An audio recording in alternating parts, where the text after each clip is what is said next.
যত কাণ্ড সন্দেশখালীতে শনিবার অস্ত্র উদ্ধার। ঘটনার ঠিক 24 ঘন্টা কাটতে না কাটতে রবিবার সকালে পিঁপড়েখালী ঘাটে নৌকা মালিককে আগ্নেয়াস্ত্র দেখিয়ে ডাকাতির অভিযোগে স্থানীয় দুষ্কৃতীদের বিরুদ্ধে ঘটনা এক বিজেপি কর্মীকে গ্রেফতার করেছে পুলিশ। বাকিদের খোঁজে তল্লাশি চালাচ্ছে সন্দেশখালী থানা। জানা গিয়েছে দুষ্কৃতীরা প্রথমে শূন্যে গুলি চালিয়ে আগ্নেয়াস্ত্র দেখিয়ে মারধর করে টাকা লুট করে। সন্দেশখালী জেলিয়াখালী অঞ্চলে পিঁপড়েখালী ফেরিঘাটের নৌকা মালিক রামকৃষ্ণ ঘোষকে মাথায় আগ্নেয়াস্ত্র ঠেকিয়ে তার কাছ থেকে আনুমানিক 12,000 টাকা ডাকাতি করে বেশ কয়েকজন দুষ্কৃতী।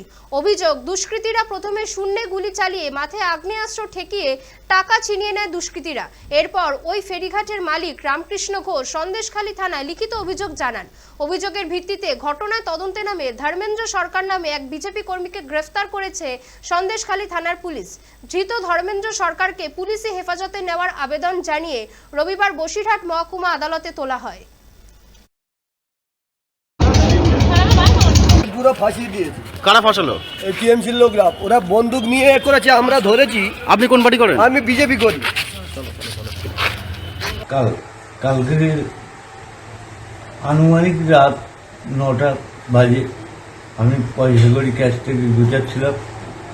হঠাৎ দেখে একটা বন্দুকের আওয়াজ পেলাম।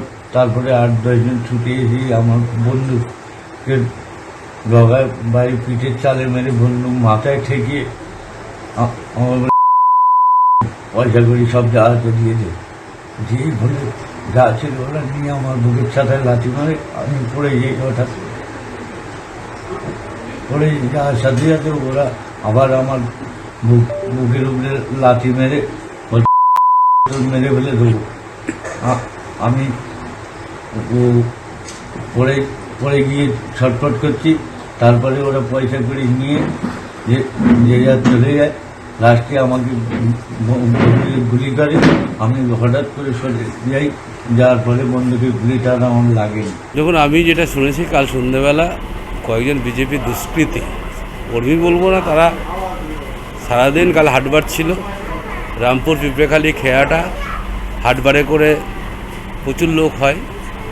সন্ধ্যেবেলা তারা আগ্নেয়াস্ত্র দেখিয়ে লুটপাট করে এবং ওইখানে 10 থেকে 12 কত টাকা গোনা ছিল না, আমি যেটা শুনলাম 10 থেকে 12,000 টাকা ছিল, সেটা নিয়ে পালিয়ে যায় এবং ভয় দেখায়, শূন্যে গুলিও চালায়। আমি এসপিকে বলেছি যে অবিলম্বে এদের গ্রেপ্তার চাই।